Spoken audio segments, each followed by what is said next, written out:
Coucou mes lovers conscients! Bienvenue sur la chaîne Love Conseil. Ici on se dit tout et sans tabou.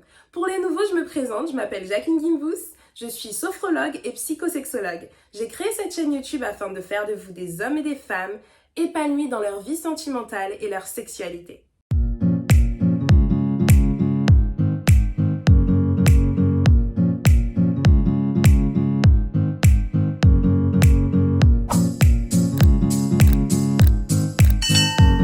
Aujourd'hui, nous allons parler du cunnilingus et plus particulièrement de comment faire pour convaincre son conjoint de faire un cunnilingus. J'ai déjà fait une vidéo similaire pour les hommes parce qu'ils m'avaient posé la question via mes DM Instagram, comment convaincre ma copine de me faire une fellation. Alors je me suis dit, pourquoi pas faire une version pour femmes? Ah bah oui, hein. Il y en a tellement qui aimeraient essayer mais qui n'osent pas en parler à leur conjoint. Alors mesdames, je vais vous donner quelques trucs et astuces. Quelques stratégies pour les convaincre, même si on ne devrait pas avoir à le faire.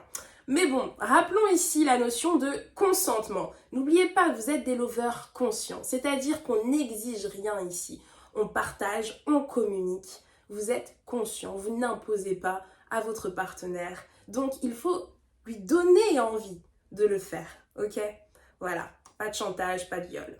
Alors la première astuce que je vais vous donner, elle est simple, c'est le b.a.-ba, c'est l'hygiène. Il s'agit de l'hygiène intime, je dirais même de l'hygiène corporelle, de toute l'hygiène d'abord, mais particulièrement quand même de l'hygiène intime. Alors je vous demande pas d'aller mettre du savon à l'intérieur pour que ça sente bon, ne faites surtout pas ça mesdames.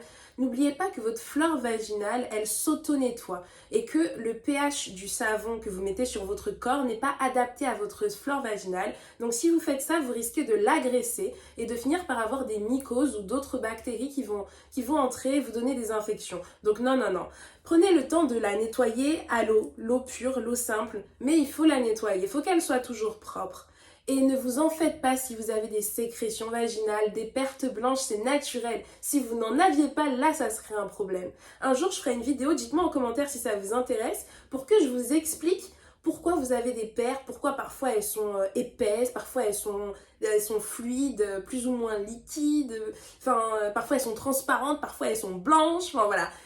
Tout ça, c'est dû à votre cycle, c'est totalement normal, mais je sais qu'il y a plein de femmes qui ont peur de montrer ça à leur partenaire, qui pensent que ce n'est pas normal. Alors s'il y a une odeur particulière qui s'en dégage, que ça sent vraiment pas bon, ou que ça devient jaunâtre, là il faut vous inquiéter. Là il faut aller voir un médecin ou un gynéco, parce que ça veut dire qu'il y a sûrement une infection. Mais si c'est pas le cas, et que c'est juste dû au fait que votre cycle, il joue son rôle, donc ça change d'aspect au fur et à mesure des jours, et c'est normal. Ok, dites-moi en commentaire si ça vous intéresse que je fasse une vidéo qui parle de ça. Donc la première astuce, c'est d'avoir une bonne hygiène intime. N'hésitez pas, si ça peut rassurer monsieur, de vous doucher avec lui avant l'acte. Ça peut le rassurer ou même de l'inciter lui-même à vous faire la toilette intime pour estomper tous ses doutes ou tous ses a priori. L'astuce numéro 2, qui elle aussi peut vous paraître simple, mais vous ne le faites pas, donc je le rappelle, c'est de communiquer, messieurs, dames. Communiquez, surtout vous, mesdames. Osez lui demander pourquoi tu ne m'as jamais fait de cunnilingus, qu'est-ce que tu n'aimes pas dedans, qu'est-ce qui te fait peur, est-ce que tu as déjà eu une mauvaise expérience, tu l'as fait à une autre fille, ça s'est mal passé ou ça t'a dégoûté, il faut qu'il vous raconte, qu'il vous explique. Ça peut aussi être dû à des facteurs religieux. J'ai déjà entendu des hommes me dire que dans leur religion, c'était pas permis qu'ils fassent ça à une femme. Mais ce que j'ai trouvé injuste, c'est que les mêmes hommes me disaient que par contre, elles pouvaient leur faire une fellation. Ça m'étonnerait que dans la religion, ça soit écrit comme ça. Ça m'étonnerait. Je pense qu'il y a de l'interprétation derrière, ok? Donc, n'hésitez pas vraiment à communiquer, à mettre les points sur les i. Comme ça, au moins, c'est clair. Voilà. Astuce numéro 3. Le convaincre du fait qu'il n'a jamais essayé et que peut-être que lui-même il prendra du plaisir à vous faire plaisir. Mais ça, il ne le sait pas encore parce qu'il n'a jamais testé. Mais quand il regarde des films porno, le fait d'entendre la femme jouir, ça l'excite. Et bien là, justement, le fait de se rendre compte qu'il est capable de vous donner un orgasme sans même vous pénétrer, que juste grâce à sa langue ou tout ce qu'il fera avec sa bouche, vous allez atteindre le 7e ciel. Il va se sentir... vous voyez ce que je veux dire ? Et il va prendre du plaisir à le faire. Mais pour le savoir, il faut essayer. Donc n'hésitez pas de le lui rappeler. Astuce numéro 4. Bon, vous allez me dire que ça pourrait être du chantage, mais en gros, il s'agit du donnant-donnant. Tu veux pas me faire de cuni? Je te fais pas de fellation. Aussi simple que ça. N'hésitez pas si vraiment... Bon, c'est vraiment l'avant-dernier ultimatum, je dirais même le dernier. On le fait en dernier recours, ok? Si vraiment on n'a pas le choix. Mais normalement, s'il y a amour et communication, il n'y a pas de raison qu'on en arrive là. On est d'accord, mesdames. Mais s'il nous laisse pas le choix, il nous laisse pas le choix. Et pour finir, astuce numéro 5, la dernière, il s'agit de l'orgasme. Il suffit de lui expliquer que vous deux, vous irez au 7e ciel. Parce qu'en fait, s'il vous fait un cunilingus avant, pendant ou même après, mais bon, en tout cas si c'est avant et pendant, parce que, bon je vais vous expliquer ça plus tard, mais surtout le côté avant, ça fait que vous allez beaucoup lubrifier.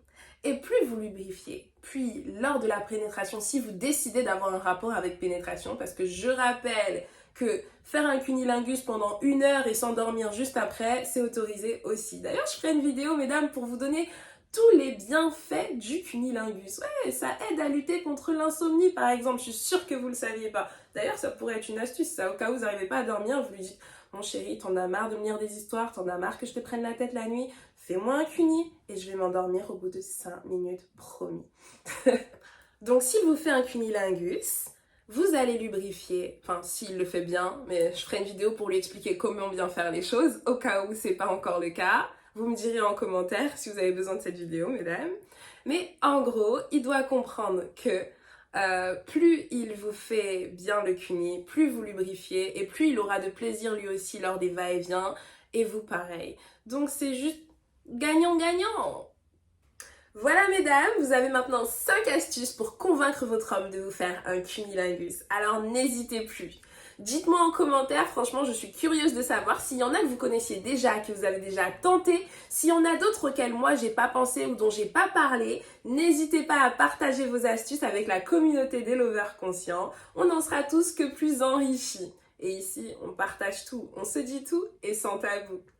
N'hésitez pas non plus à mettre un j'aime pour que je comprenne que la vidéo vous a plu et également pour qu'elle remonte dans l'algorithme de YouTube et qu'elle soit visible pour un plus grand nombre de personnes. Après, vous pouvez vous aussi la partager à toutes les personnes qui en auront besoin. Ça me ferait plaisir en plus de savoir que du coup, il y a plus de lovers et de loveuses conscientes dans le monde grâce à vos partages. Alors n'hésitez pas. Et pour finir, bon, ça je le dis à chaque fois, mais je pense que je dois le rappeler parce que je trouve que les vidéos, elles se partagent, mais on a quand même peu d'abonnés sur cette chaîne. Alors si vous regardez les vidéos mais que vous n'êtes toujours pas abonné, n'hésitez plus, abonnez-vous et activez la cloche de notification pour être au courant de mes prochaines vidéos. Si c'est pas déjà fait, c'est grave, hein. C'est grave. À bientôt mes lovers conscients.